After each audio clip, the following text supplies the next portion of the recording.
Bonjour et bienvenue à ce cours de Wicca. Donc nous sommes à la leçon 4, le chemin de la Wicca, et nous sommes actuellement au chapitre 2 au sujet du cercle. Alors, ce sujet-là est important à comprendre. La Wicca se base sur les rites occultes, des rites cachés, des rites secrets, selon les traditions bien sûr, qui se passent toujours dans un cercle. Aucune tradition wiccan, quelle qu'elle soit, ne projette pas de cercle. Je m'explique. Donc, historiquement, le cercle a été présent dans notre histoire depuis des siècles. Alors, ça a été toujours le même symbole, du moins ce symbole représentatif. Le cercle a toujours été un cercle à la fois de communication, de protection, d'accumulateur d'énergie. Les premières traces d'hommes traçant des cercles d'un point de vue religieux ou occulte ou magique ou peu importe, dateraient des Babyloniens. Les Babyloniens en fait traçaient des cercles avec de la farine, il me semble, oui, de la farine ou du sel par exemple, autour des malades pour protéger les malades des démons. Puisque pour les Babyloniens, les démons étaient bien présents dans leur culte et dans leurs croyances. Ce principe même de cercle a été présent chez les Romains, où donc les ambassadeurs romains se retrouvaient toujours dans un lieu circulaire pour pouvoir communiquer, puisque dans un cercle, personne n'est supérieur à d'autres, tout le monde est égaux, tout le monde est à la même distance en fait. Donc c'est assez intéressant de voir ce symbolisme-là. On peut voir aussi cette capacité de tracer les cercles chez les juifs allemands du Moyen-Âge, qui traçaient des cercles avec du gros sel, cette fois-ci, autour des femmes qui accouchaient, afin de les protéger lors de leur accouchement.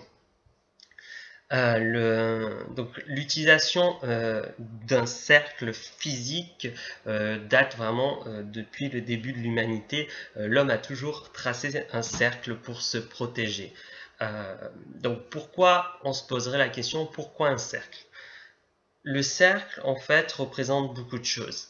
En premier des temps, donc comme je vous ai dit, dans un cercle, il n'y a personne qui est supérieur à un autre. Tout le monde est égaux dans un cercle. De plus, le cercle n'a pas de début ni de fin, donc il représente un petit peu l'infini.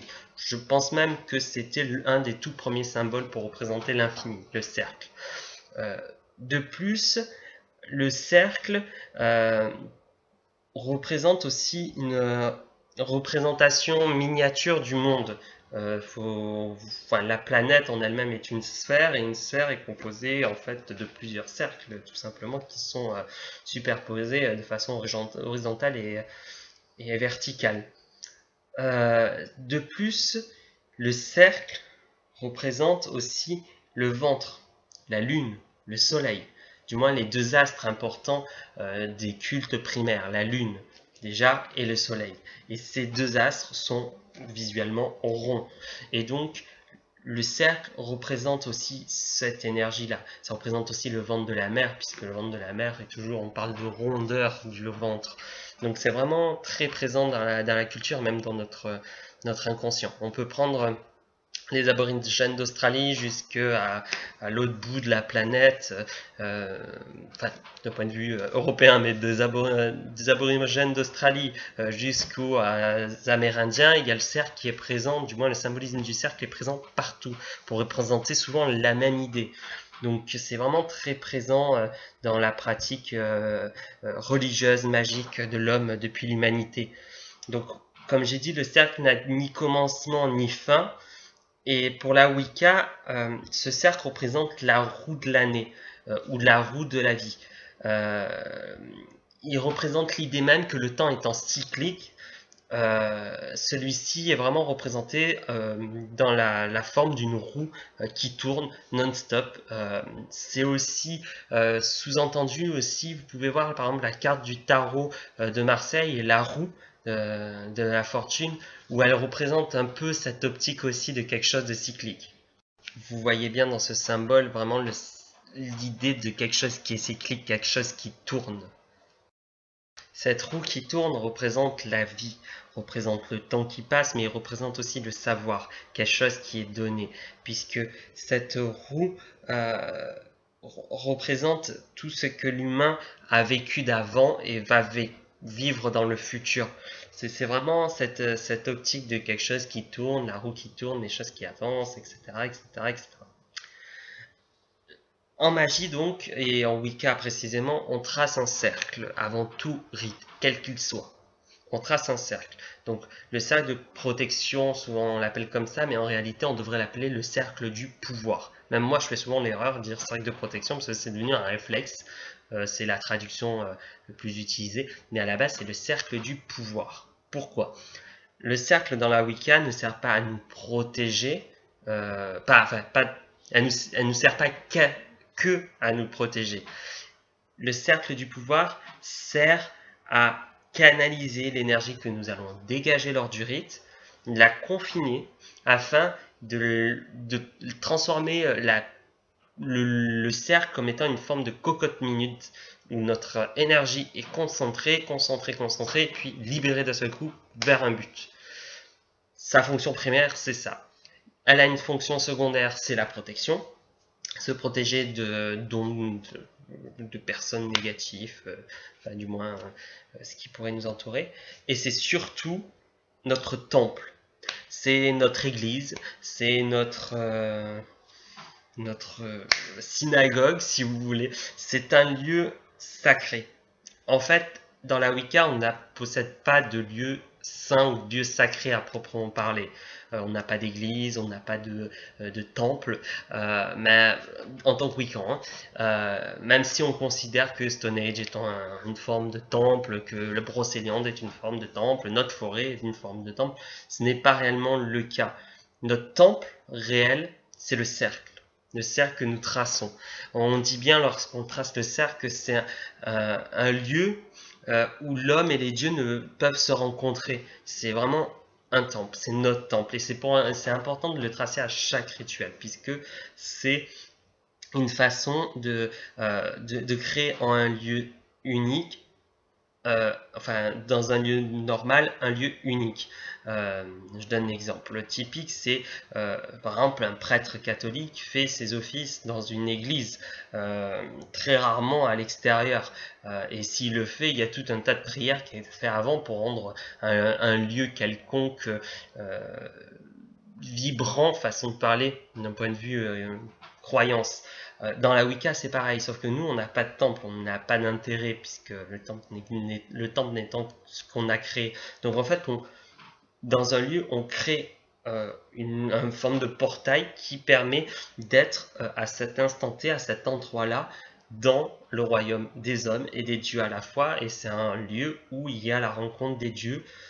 En dehors, il n'y en a pas, enfin, pas dans le sens wiccan parlant du terme, c'est autour de nous, c'est la nature, c'est la vie, on essaye de s'unir à lui, à ce qu'il y a autour de nous, mais dans le cercle, c'est notre temple, notre église. C'est important pour ça. Donc, lorsqu'on pratique, il faut toujours créer son cercle de protection avant toute pratique. Parce que ça nous aide à, une, nous protéger, deux, cumuler l'énergie pour pouvoir que le sort soit beaucoup plus efficace, et trois, faire en sorte que notre magie, ce qu'on va réaliser, soit sacré, soit quelque chose d'unique. Et ça, c'est important de comprendre cette idée-là. Et de plus, tracer un cercle et jeter un sort dans un cercle de protection est moins fatigant que sans. Il existe par contre une pratique spécifique à la Wicca luciférique qui n'est pas présent, il me semble, dans les autres traditions wiccanes. Dans la tradition de la Wicca luciférique, il y a cette pratique de l'occultum. L'occultum, en fait, c'est un lieu donc magique où on réalise nos sortilèges, nos envoûtements, etc., etc., etc. Dans la pratique luciférique, cet occultum prend une place de choix, une place importante, plus importante que le cercle, en fait. Donc ça, c'est vraiment quelque chose de particulier. Mais le cercle, dans la Wicca, les autres traditions Wicca, le cercle est vraiment ce temple-là. C'est pour ça que, par exemple, chez les Gardnériens, pardon, euh, on trace un cercle en plein milieu du salon, comme dans la cuisine, dans la cave, dans le grenier, en plein milieu de la nature, bon, très rarement, mais c'est vraiment assez aléatoire puisque c'est pas le lieu où on est actuellement qui est magique, mais c'est le moment où on trace le cercle qui est magique. Et c'est ça qui est important. Et lorsqu'on rentre dans un cercle bien tracé, on sent une différence. On sent qu'on n'est plus enfin on n'est plus où on est réellement.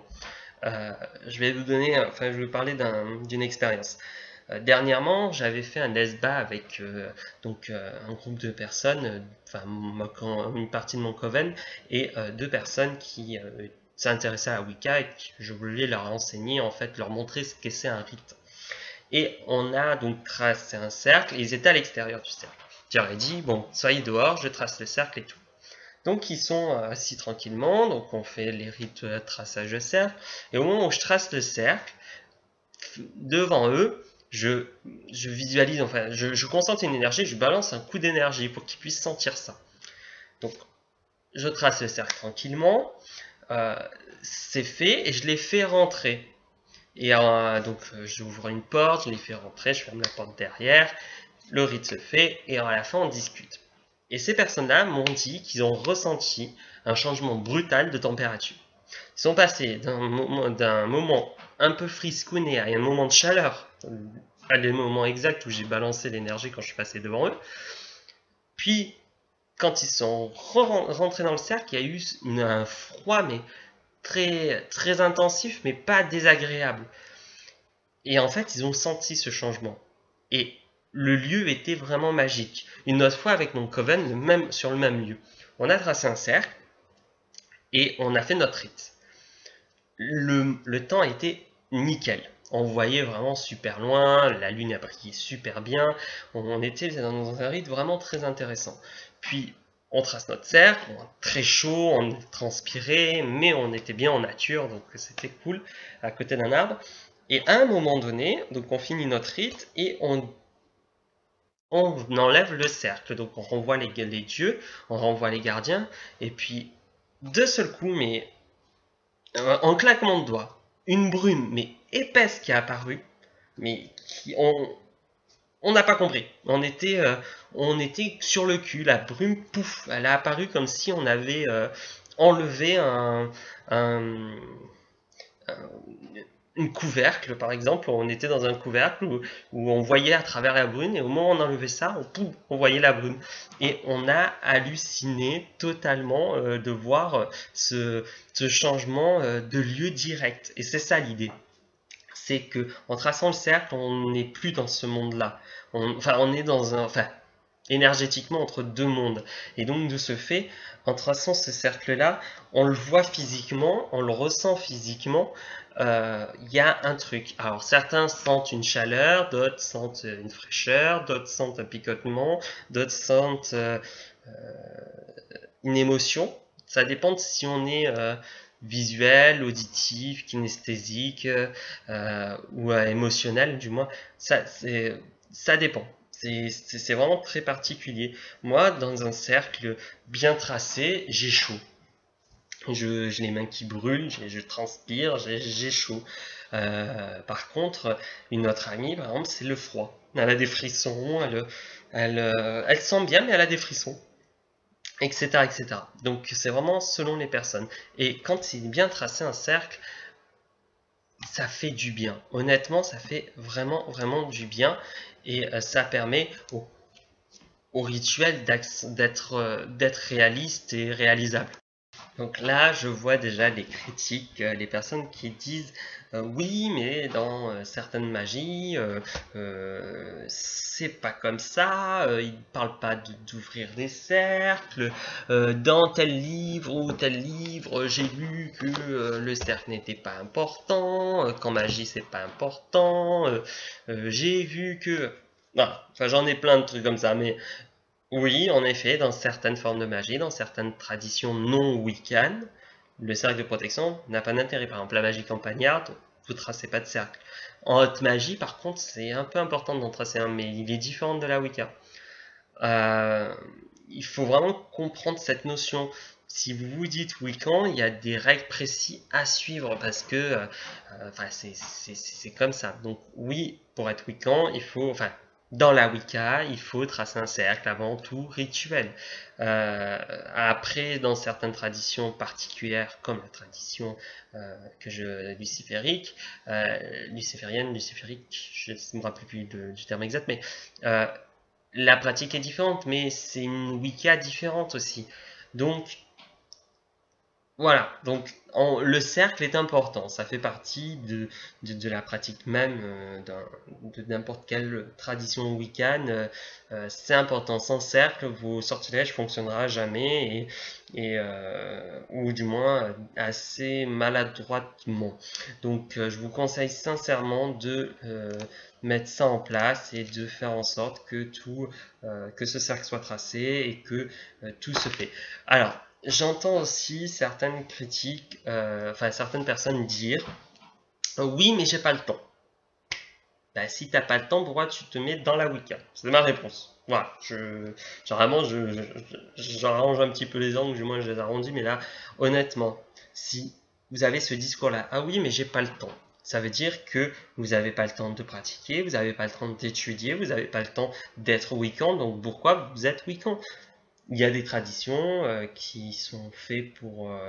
par exemple, la Magic Chaos, ça peut être très bien pour vous. Hein, c'est quand même du travail, mais il y a d'autres magies en dehors que la Wicca. Donc, si vous me dites j'ai pas le temps, ben je vois pas l'intérêt que vous avez pour la Wicca. Parce que la Wicca, c'est une croyance, une religion, si vous voulez, euh, qui est liée avec le temps. Il faut prendre le temps.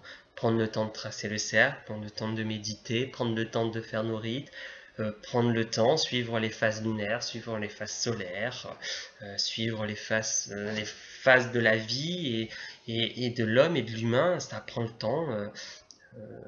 On vit assez rapidement, on est au 21e siècle, tout va très vite, l'information va très vite, l'information, la connaissance va très vite, on échange très rapidement, la connerie aussi va très vite, et le problème c'est que la connerie va souvent plus vite que la connaissance. Mais on vit dans un monde hyper rapide, mais la magie, elle est vieille de milliers d'années, et elle n'a jamais été rapide. Ça a toujours été de la recherche, ça a été toujours de l'effort, de la concentration. Honnêtement, voyez, prenez le temps de voir le film Fantasia avec l'apprenti sorcier, avec Mickey. Je vais vous le mettre dans mon fil d'actualité, ma playlist YouTube, je crois que ça s'appelle, enfin du moins dans ma chaîne YouTube sur les cours de Wicca.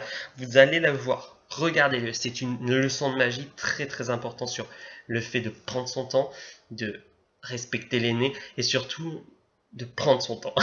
C'est pour ceux qui l'ont pas vu, c'est vraiment un jeune sorcier qui est en gros le larbin, le néophyte d'un grand magicien. Et le magicien lui demande de nettoyer un truc et il part. Et en fait, l'apprenti sorcier, ce qu'il fait, c'est qu'il prend le chapeau magique du magicien et il se la joue, je suis un grand mage, je jette des sorts pour pouvoir tout nettoyer, sauf que c'est mal parti et ça a mal tourné.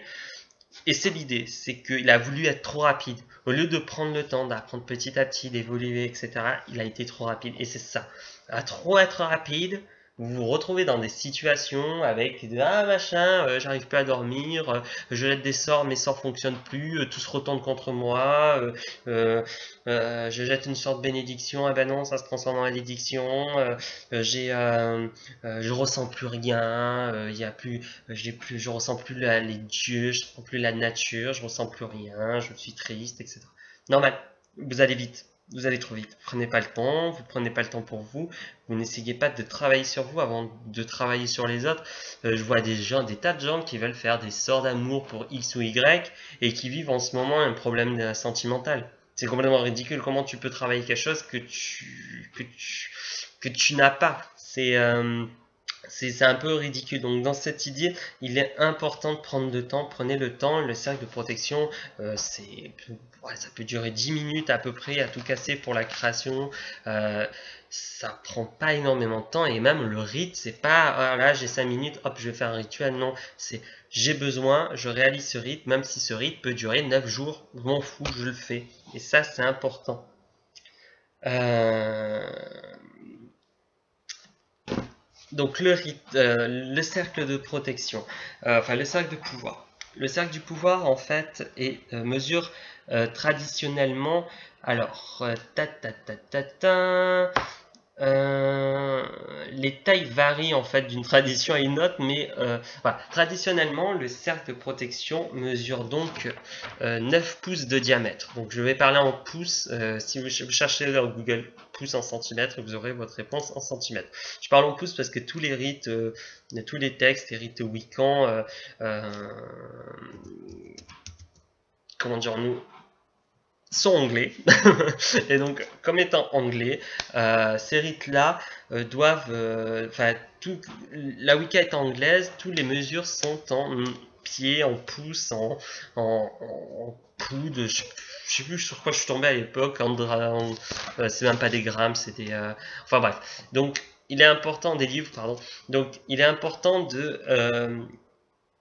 Avoir une bonne calculette ou acheter, si vous avez l'occasion, j'en ai pas encore trouvé, mais ce que je ferai, une règle en pouces. Comme ça, si un jour vous voyez un sort, il vous faut par exemple 15 pouces de corde, au moins vous aurez votre petite règle, hop, comme ça.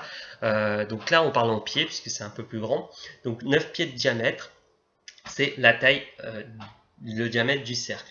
C'est la taille exacte de la corde, le cingulum, la corde de cérémonie. Dans certaines traditions, enfin, certaines fois, le cercle peut mesurer 6 pouces et d'autres fois, il peut mesurer 6 pieds, pardon, et d'autres fois mesurer 11 pieds. Donc, je parle, la taille du cercle, c'est en pieds. Des fois, je suis passé sur le pouce, mais en fait, c'est 9 pieds, 6 pieds, 11 pieds. Pourquoi? Selon le nombre de personnes, la taille du cercle varie. Traditionnellement, donc 9 pieds. Pourquoi? Parce que 9 pieds est un cercle assez grand pour faire tenir 13 personnes debout sans que cela gêne lors des danses ou autres.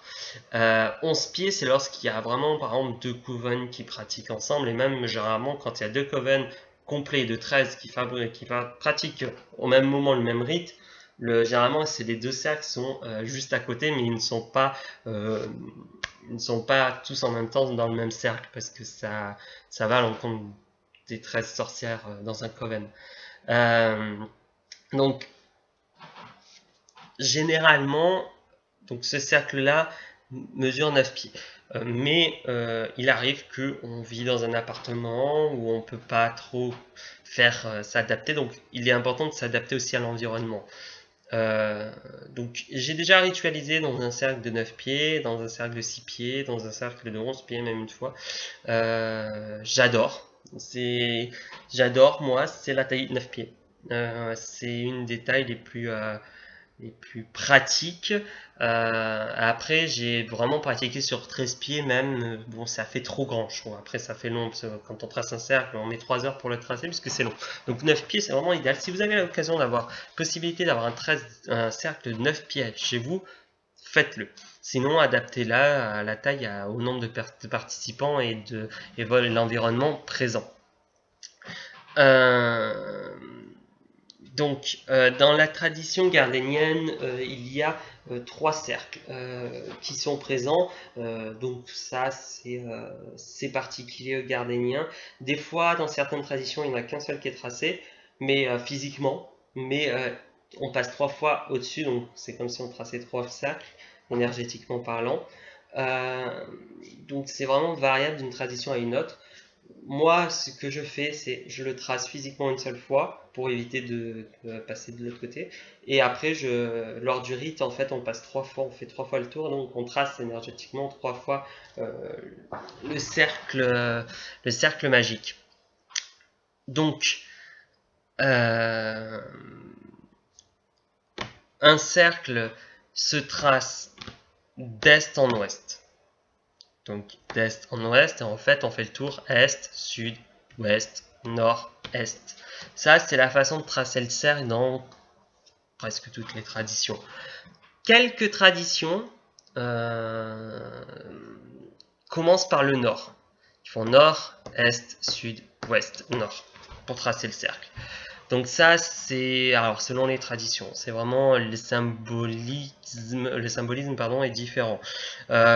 Pour les traditions gardéniennes, par exemple, c'est est, sud, ouest, nord. C'est le sens du cycle du soleil.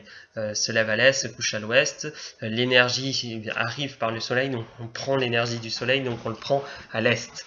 La tradition, certaines traditions commencent au nord parce que le nord, c'est le nord géographique, le nord énergétique et donc le nord terrestre. Et donc on prend, en gros, on s'aligne à l'énergie de la Terre. Il me semble qu'il y a 2 traditions ou 3 traditions qui font ça, pas plus. Donc moi, ça a toujours été d'est, sud, enfin est, sud, ouest, nord. J'ai toujours tracé un cercle comme ça et c'est vrai que je le traçais pendant une période au nord pour des raisons personnelles et je me sentais mal. C'est bête, mais je me sentais mal. C'est une mauvaise habitude que j'ai eue de toujours tracer à l'est, et donc automatiquement, ce réflexe se ressentait dans ma façon de tracer le cercle, quoi. Donc, le choix est un peu personnel, puisque les deux sont valides, commencer à l'est ou commencer au nord. Même si, bon, après c'est personnel, moi c'est l'est, mais bon, à tester. Par contre, jamais à l'ouest, puisque ouvrir un cercle à l'ouest et tracer un cercle à l'ouest est complètement dans aucune tradition wiccan, je précise, puisque la façon d'ouvrir un cercle à l'ouest est présente dans la tradition de Anton LaVey, la tradition satanique, donc de l'église de Satan. Donc c'est pas c'est différent, c'est pas de la Wicca, c'est rien, ça n'a aucun rapport avec la Wicca, donc c'est complètement différent. L'ouverture à l'ouest et l'ouverture au sud, je crois que il me semble qu'il n'y a pas de tradition Wicca qui pratique ce type de truc qui serait un peu bizarre. Donc c'est nord ou nord ou ouest, pardon. Donc c'est à vous de choisir. Donc généralement,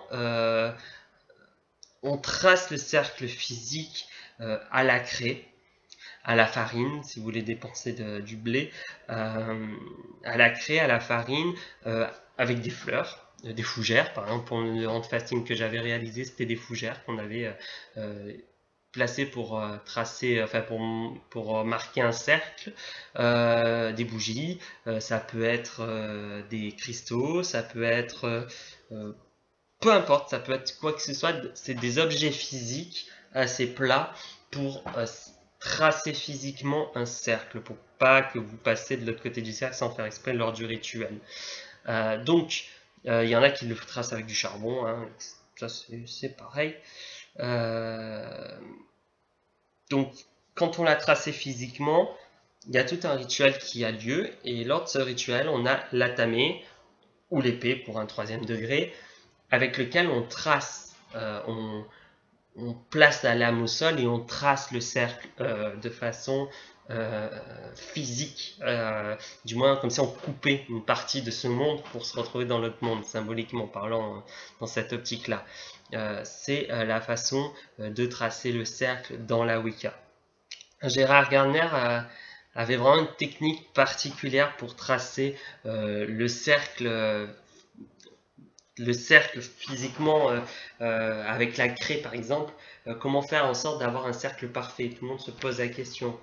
Et là, on comprend l'utilité du cingulum, de la corde. En fait, donc Gardner dit qu'en ayant, après avoir choisi l'endroit, vous prenez votre atamé ou votre boline, vous prenez votre corde, vous la divisez en deux, donc en fait, vous prenez votre corde, vous la pliez en deux, comme ça. La partie pliée, vous la placez sur l'atamé. L'autre partie, vous accrochez une craie. Vous plantez votre atamé ou votre boline au centre du lieu où vous voulez votre cercle. Et avec la craie, vous tendez tout le temps la corde et vous tracez un cercle. en fait, vous utilisez la tamée et la corde comme des compas pour tracer un cercle parfait. Et là, vous avez votre cercle parfait, et c'est comme ça que j'avais fait sur le parquet le cercle avec un stylo, enfin un fait qui est devenu indélébile. Donc, mais il était parfait. Enfin, il est toujours parfait. Donc c'est assez pratique, surtout que la corde fait 9 pieds. Donc la taille du diamètre, en divisant en fait la corde en deux, ça fait le rayon. Et ça permet de tracer un cercle de 9 pieds de large. Si vous êtes dans une terre meuble, vous prenez carrément la tamée ou la boline plutôt, et vous tracez votre cercle avec, en gros en creusant sur le sol. Garner disait aussi qu'il ne faut pas oublier de laisser un passage au nord-est, symbolisé généralement par soit deux traits, soit deux petites pierres surélevées par exemple, puisque c'est l'entrée du cercle. Donc après, vous faites le deuxième et le troisième cercle dans sa tradition. Dans d'autres traditions, vous ne faites pas les trois cercles, mais du moins le premier tracé physiquement. Donc voilà, ça c'est la base physique du cercle. Donc votre cercle étant tracé physiquement à la craie ou à la tamée ou peu importe comment, suite à ça, il faut placer les gardiens, les watchers, les tours de guet. Watcher, je sais plus comment ils disent les anglais, enfin les tours de guet en français. Watchtower, pardon. Donc les tours de guet. Pour cela, il faut comprendre que les tours de guet, les watchtowers, sont présents au nord, au sud, à l'est et à l'ouest. Donc au nord, au sud, à l'est et à l'ouest, vous allez placer une bougie dans un chandelier ou une votive. Moi, ce que j'ai, c'est des lampions de couleur nord, sud, est, ouest, donc des élémentaux, donc je les place, enfin des watchtowers, pardon, je les place. Sinon, ce que vous pouvez faire, c'est tout simplement prendre des neuvaines. Dans les boutiques ésotériques, par exemple, vous pouvez trouver les neuvaines de couleur des gardiens, et vous prenez ces neuvaines, et en fait, puisque les couleurs, enfin les bougies des gardiens et des dieux ne sont pas remplacées à chaque rituel, ils peuvent être utilisés plusieurs fois, donc la neuvaine pourra vous faire pas mal de temps. Honnêtement, pour certaines personnes, ça peut durer des mois. Donc voilà, c'est des petites astuces. Donc sur chaque point cardinaux, donc vous allez placer une bougie de couleur. Alors pour vous aider, prenez une boussole. Prenez une boussole, vous regardez où est le nord. Si par malheur vous n'avez pas de boussole chez vous, mais vous avez une aiguille, bon, il faut beaucoup de matériel, hein, mais une bassine, de l'eau, une aiguille en fer de couture, un aimant et un petit, petit bouchon de liège, enfin un disque tout petit de liège. Ce que vous faites, c'est que vous remplissez donc d'eau la bassine, vous placez le bouchon de liège dans l'eau, vous prenez votre aiguille, vous la frottez avec un aimant pour la magnétiser, et vous placez l'aiguille rapidement sur le bouchon de liège. L'aiguille va automatiquement pointer le nord. Cela remplace une boussole en attendant de trouver mieux. En dehors de ça, donc vous pouvez vous acheter des boussoles pour pas cher dans n'importe quel lieu touristique, ou même dans les grandes surfaces. Des fois on peut en trouver, ou à Weldom par exemple, vous pouvez trouver très facilement des boussoles, ça coûte pas cher, donc voilà. Il faut même des fois dans les valises on peut en trouver, donc voilà. Donc c'est important d'en avoir une sorcière a toujours une boussole sur elle, à part si elle est la nuit, elle arrive à repérer pour le nord, le sud avec les étoiles ou la mousse, donc toujours avoir une boussole sur soi, c'est assez pratique. Donc lorsque vous placez les watchtowers, vous placez les bougies aux 4 coins cardinaux. Il y a certaines traditions qui ajoutent des objets qui sont liés aux cardinaux. Donc on va commencer simplement. Donc vous placez une bougie à l'est. La bougie d'à l'est, c'est pour l'élément air, puisque l'est c'est égal à l'air. La couleur de l'air, c'est de la couleur jaune. C'est important de comprendre cette couleur. Vous voyez jaune, c'est l'air. Au sud, vous placez donc une votive ou une bougie ou une veine rouge. C'est la couleur du feu, puisque le sud, c'est l'élément feu.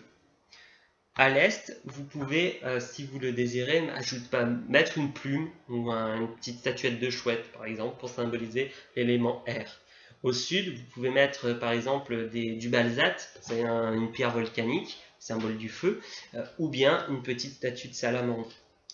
À l'ouest, c'est l'élément eau. Et donc, sur cet élément eau, on ajoute une bougie bleue. C'est important de comprendre bleu égale eau. Et dans le nord, enfin au nord, le nord c'est le symbole de la terre. Donc la couleur est automatiquement une couleur verte.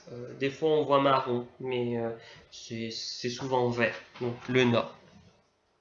Donc ces bougies-là sont vraiment placées aux quatre coins cardinaux pour représenter les gardiens des tours, les watchtowers si vous voulez. C'est les tours de guet. Donc chaque bougie en fait est allumée lors du rite pour invoquer les dieux. Dans certaines traditions, ils sont déjà allumés et on invoque après les dieux par-dessus. En plus donc de ces 4 bougies, sur l'autel il y a 3 bougies. Une bougie pour la déesse, une bougie pour le dieu et une bougie centrale au milieu. Il y en a qui appellent ça le feu béni, des fois on appelle ça la bougie neutre. C'est une bougie en plus. Donc, et en plus de tout ça, en dehors du cercle, vous pouvez mettre plusieurs bougies chauffe-plat par exemple, ou chandelles ou autres, pour éclairer. Parce que vous allez travailler souvent dans la nuit, enfin couper les lumières, donc il est bien d'avoir assez de lumière pour être éclairé, pour pouvoir lire le livre des ombres. Donc souvent on allume ça en extérieur, comme ça ne nous gêne pas, et ça éclaire très rapidement, croyez-moi, 5 ou 6 bougies chauffe-plat dans une petite pièce, ça éclaire super bien. Donc voilà. Les petites bougies extérieures pour vous faire éclairer, vous prenez des trucs, des trucs simples. Après vous pouvez prendre des chandelles, ça éclaire pas mal, mais ça dure surtout pas mal de temps. C'est assez pratique. Et ça permet vraiment de pouvoir lire facilement le livre des ombres lors du rituel. Alors, lorsque vous avez placé ces bougies, vous devez placer l'autel au centre du cercle ou sur le côté si c'est notre tradition. Et sur celui-ci, il doit être présent plusieurs objets de base, votre atamé, votre boline, votre corps, tous les objets que vous allez utiliser lors de votre rite. Suite à ça, vous allez faire le rituel de projection du cercle. Alors, les Anglais utilisent le terme de dessiner le cercle. Donc c'est un peu l'idée. Donc le rituel en fait consiste à projeter le cercle du pouvoir. Et ce rituel est appelé sur plusieurs noms. Donc on l'appelle soit projeter le cercle. On dit vous devez projeter le cercle, ouvrir le cercle. Même s'il y en a qui utilisent aussi le terme fermer le cercle, puisqu'on le ferme. Mais il y en a qui utilisent le terme ouvrir, puisqu'on ouvre un monde. Donc on ouvre le cercle, on ouvre un monde. Il y en a qui disent monter le temple. Donc on construit ou construire le temple ou ériger le temple. Donc l'expression est vraiment différente d'une personne à une autre, d'une tradition à une autre. Donc c'est vraiment le choix personnel, quoi. Que lorsque donc vous créez ce cercle, vous créez vraiment un monde sacré, un lieu hors du temps, un monde à part qui permet vraiment de purifier, de consacrer tout ce qui nous vient. Donc il existe pas mal de rituels, donc je vais essayer de filmer un de ces rituels là, du moins la façon de tracer un cercle, ou si je trouve sur internet une vidéo plus intéressante sur la façon de faire, je vous la publierai. Peu importe la langue, la structure reste toujours la même. Donc il y a une problématique sur quand on est solitaire. On peut se poser la question comment tracer un cercle sachant qu'il faut un atamé pour le tracer.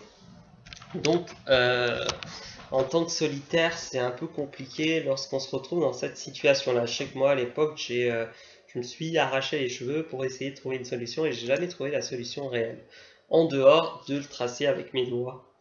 Alors, tout le monde dit, oh, il faut le tracer comme ça, avec ce doigt-là, de cette façon, etc., etc., etc. Enfin, voilà, donc à la Sabrina l'apprentie sorcière, non, à la base, on le trace comme ça. Pourquoi? Dans tous les rites, que ce soit kabbalistique ou autre, ça, c'est la façon de tenir les doigts pour remplacer la baguette.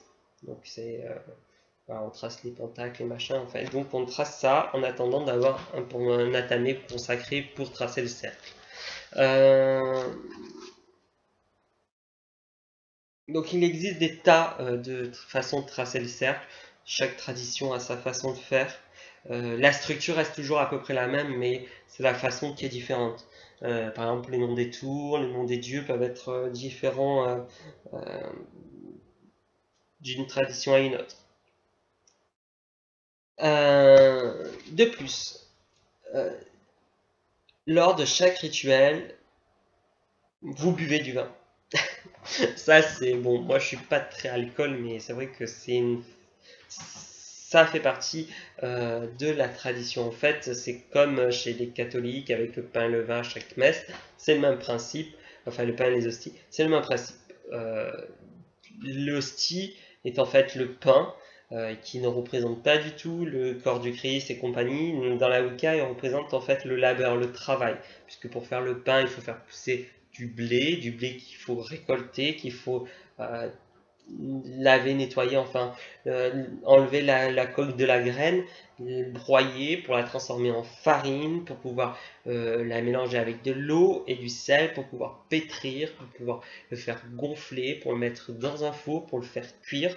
C'est tout un travail, c'est le labeur que la sorcière doit faire pour atteindre ce qu'elle veut, que le Wiccan doit faire pour atteindre ce qu'il veut. C'est la patience aussi, on revient sur l'idée de la patience des cycles, la visualisation des cycles de la nature, puisque c'est une nourriture qui a grandi, qui a poussé, qui a été récoltée, qui a été transformée, pour se transformer en pain que nous allons utiliser, manger, pour pouvoir digérer, le rendre à la nature et pour pouvoir faire pousser par celui-ci des nouveaux plantes, enfin de nouvelles plantes. Donc c'est vraiment l'idée même du temps cyclique. C'est assez intéressant comme symbole. Et le vin. Pourquoi? Alors le vin, en fait, Garner disait que on lui aurait dit qu'à l'époque, le vin, enfin les anciennes sorcières britanniques n'utilisaient pas de vin, on comprend pourquoi, et utilisaient plutôt de la bière ou de l'hydromel. Euh, du chouchen, si vous voulez, on appelle ça en Bretagne. Donc, c'est en fait le truc important dans ce vin, c'est l'alcool. Puisque euh, l'alcool permet de faire libérer au corps de l'énergie, du pouvoir. Cela fait partie des 8 voies, le vin. C'est quand on boit de l'alcool, surtout moi par exemple, je n'ai pas l'habitude, quand je bois une gorgée, je suis très chaud. J'ai chaud, mais je sens que je boue énergétiquement. Je suis pas sous, hein, mais je boue énergétiquement, ça se sent. L'alcool fonctionne dans ce sens-là, énergétique, etc., que si on n'est pas habitué à l'alcool. Si on est habitué à l'alcool, celle-ci n'aura pas d'effet escompté. Comment dirons-nous Si on est habitué à l'alcool, l'effet d'une gorgée de vin ne fera pas les mêmes effets qu'en temps normal, que pour une personne comme moi qui n'en boit pas. Donc, à la base, donc, le vin est utilisé euh, dans ce sens-là, pour créer quelque chose qui est nouveau. Alors, bien sûr, certains covens s'adaptent aux personnes, puisque des fois, des personnes qui sont par exemple abstinents à l'alcool, il faut mieux pas leur donner un verre de vin dans les mains, par principe, par le fait que voilà, qu'ils se soignent, les personnes se soignent, c'est pas bon. C'est comme moi, comme si j'ai arrêté de fumer, qu'on me venait avec un paquet de cigarettes, on fumait, on va fumer le calumet de la paix. Ouais, non, j'ai arrêté de fumer, c'est qu'il y a une raison, je peux devenir accro, même si je... Enfin bref. Je veux dire, c'est par principe. Donc, le vin est remplacé par du lait, puisque le lait est un produit issu de la nature, et on revient, le vin, comme le pain, comme le lait, le cycle de la vie, surtout le vin. On fait pousser les vignes, qui donnent le raisin, qu'on récupère, qu'on broie, qu'on met dans des bouteilles, qu'on met dans une cave, qu'on tourne et on retourne souvent pour transformer ce jus de raisin en vin pour être consommé. C'est vraiment un processus long et qui représente la patience, le travail, le labeur. Le lait, c'est pareil, c'est le même symbole. On élève un veau pour qu'il devienne une vache, pour pouvoir traire le lait qui est pasteurisé pour pouvoir l'utiliser, etc., etc. C'est tout pareil, c'est le labeur, il faut se lever le matin, etc. C'est même symbolisme. Et c'est pour ça qu'on peut utiliser le vin. Donc le vin et le pain sont un rite particulier. Donc dans la Wicca, on parle plutôt, dans certaines branches traditionnalistes gardiennes par exemple, on parle du cake and wine, et wine, donc désolé pour mon accent pourri, mais les gâteaux et le vin. En fait, on utilise des gâteaux, souvent on le fabrique en forme de croissant de lune par exemple, ou plat, rond, pour le rite et le vin. Donc voilà. Ce rite du cercle de protection est important à réaliser donc à tout le temps, et à chaque rituel vous allez avoir le rite des gâteaux et du vin qui se fait à la fin des rituels, comme clôture, en gros la petite fête. Cunningham appelait ça la petite fête. C'est un peu l'idée, c'est l'esprit où on célèbre en fait ce rituel. Et donc lors de cette célébration, on boit du vin et on mange des gâteaux ou du pain. Alors, lors de la cérémonie, on ne boit pas le calice entier de vin. Non, on boit une gorgée ou deux, pas plus. Une partie du vin est en fait donnée en offrande, donc une libation, comme faisaient les Grecs. Le pain aussi, une partie des gâteaux aussi est donnée en libation. On mange un morceau, on donne le reste au Dieu, on boit un morceau, on donne le reste au Dieu. Donc c'est important de cette optique d'échanger, en fait, c'est un échange. C'est un échange important. Donc les méthodes de cercle, il y en a énormément. Donc ça, c'est chaque tradition a sa propre façon de faire. Honnêtement, il faut le vivre.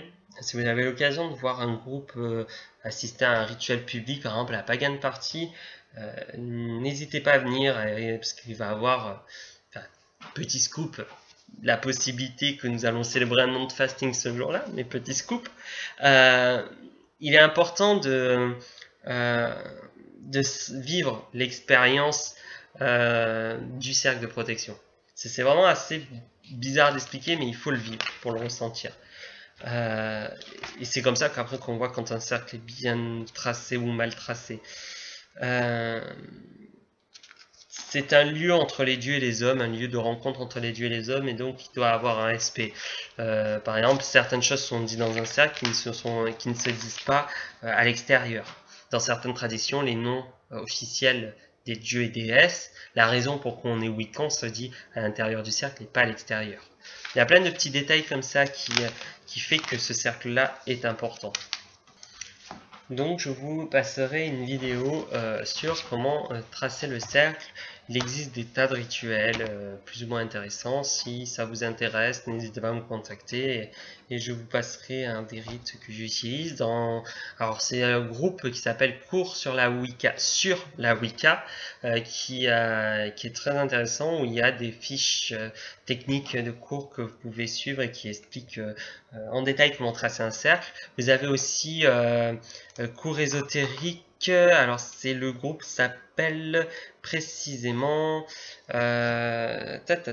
cours ésotérique. Il y a un site internet déjà que vous pouvez aller explorer sur internet. Vous marquez cours ésotérique et vous tombez sur ce site.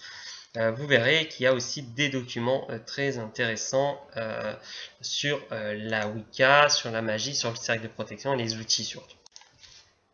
Donc là, le cours se centre énormément autour du cercle.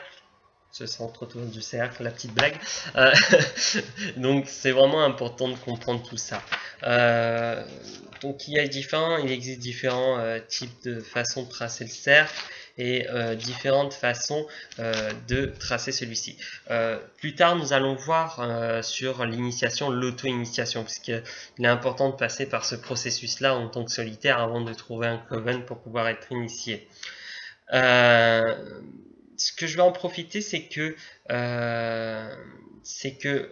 le 9, donc demain, parce que il est précisément 3 heures du matin et nous sommes le 8 septembre, donc le 9 c'est la pleine lune.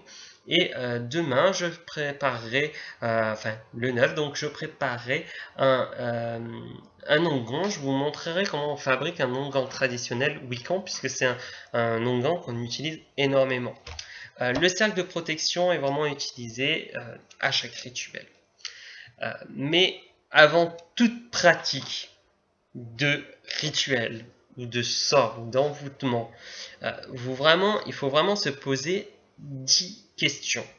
J'appelle ça les questions existentielles d'un Wiccan.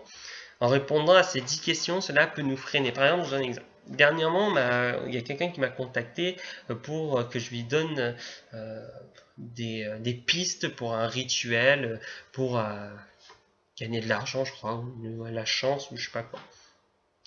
Je lui ai dit, assieds-toi, pose-toi et réponds à ces 10 questions. Et selon comment tu réponds, je te dirai si tu as besoin ou pas de ce rituel-là. Ces 10 questions ont été écrites donc par Anodea Judith, donc, qui a écrit plusieurs ouvrages sur les systèmes de sorcellerie et magie, et c'est elle qui a écrit ces 10 questions éthiques. C'est important d'avoir un minimum d'éthique en Wicca et en sorcellerie. Si nul n'est blessé, fais ce que tu veux, c'est la phrase, et il faut la comprendre. Beaucoup de gens me connaissent. Pour moi, je considère que l'éthique, c'est quelque chose de faux cul. C'est faux cul. Sauf qu'en magie, c'est vrai que c'est important, puisque sans cette éthique-là, on va droit dans le mur. Je parlais, on peut mourir, enfin, on peut avoir malheur sur malheur dans notre vie et être mal dans notre vie. Donc, il est important d'avoir ce minimum d'éthique. Même si, naturellement, je suis contre l'éthique. Pour moi, mon point de vue science, par exemple, ça nous ralentit considérablement. Mais bon, c'est mon avis personnel par rapport à ça. Mais c'est vrai qu'en magie, on a besoin de cette éthique pour éviter de se retrouver dans des witch wars impossibles et complètement ridicules qui arrive souvent. Witch War, c'est une expression anglaise, américaine, pour signifier les guerres de clans, les guerres de coven entre sorcières, comme on voit beaucoup en ce moment. Tout le monde veut avoir un pouvoir, par exemple. Une grande prêtresse qui pète son câble parce que elle est jalouse de la maiden, enfin des trucs comme ça, c'est les witch wars. Donc tu me plais pas, je te jette un sort, machin. Voilà, c'est des trucs ridicules. Donc voilà, les witch wars, pour éviter ça, il faut faire preuve d'éthique, et donc ces 10 questions permettent de nous freiner un petit peu lorsqu'on veut jeter ce sort. Donc vraiment, je remercie Anodea Judith d'avoir créé cette question éthique qui est vraiment très intéressante. Donc la première question, c'est, il faut répondre, quel est le but du rituel ? Pourquoi souhaitez-vous réaliser ce rituel? Que recherchez-vous? Quel est le problème que vous souhaitez résoudre? Quelle en est l'utilité surtout? C'est la première question. La seconde question. À quel moment le rituel se tiendra-t-il? Vous devez prendre en considération le moment de l'année, la saison, le cycle de la lune et le moment de la journée. Évaluez la période de votre vie ou de la vie de votre coven. Votre conscient doit être en état de total bien-être et en synchronisation avec le but du rituel. 3. À qui s'adresse le rituel? Quels en seront les participants? Déterminez le nombre de personnes, leur niveau d'expérience surtout, leur âge, leur capacité. Établissez si le groupe sera mixte ou pas, selon les travaux, et si les enfants seront acceptés. Et oui, des fois, certains groupes acceptent les enfants.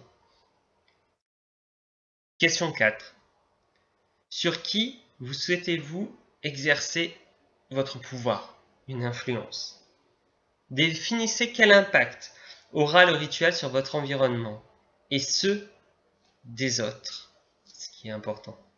Vérifiez qu'il n'y a pas de danger pour autrui ou si le sort ne va pas à l'encontre du credo Wiccan. Si nul n'est blessé, fais ce que tu veux. 5e question. Où le rituel aura-t-il lieu? En extérieur ou en intérieur? Chez vous ou chez un autre membre de votre coven? Dans un temple, une forêt, une église, etc. 6. Combien de temps durera le rituel? La durée du rituel est évaluée à une demi-heure, mais cela dépend essentiellement du rituel. Logique. Sachez qu'il faut savoir à l'avance combien de temps sera consacré chaque partie du rituel. 7. De quoi avez-vous besoin? Le lieu, les outils, les encens, les herbes, les bougies. N'hésitez pas à créer une checklist des outils nécessaires. N'hésitez pas aussi à utiliser votre grimoire pour dresser la liste de ce que vous avez besoin. De quelle technique de rituel vous servirez-vous? Méditation, danse, chant, marche, percussion, soins, etc. Quelle technique conviendrait le mieux à la raison du rituel? 9. À partir de quelle représentation symbolique allez-vous travailler? Quel symbole utiliserez-vous? Les correspondances que vous allez choisir, etc.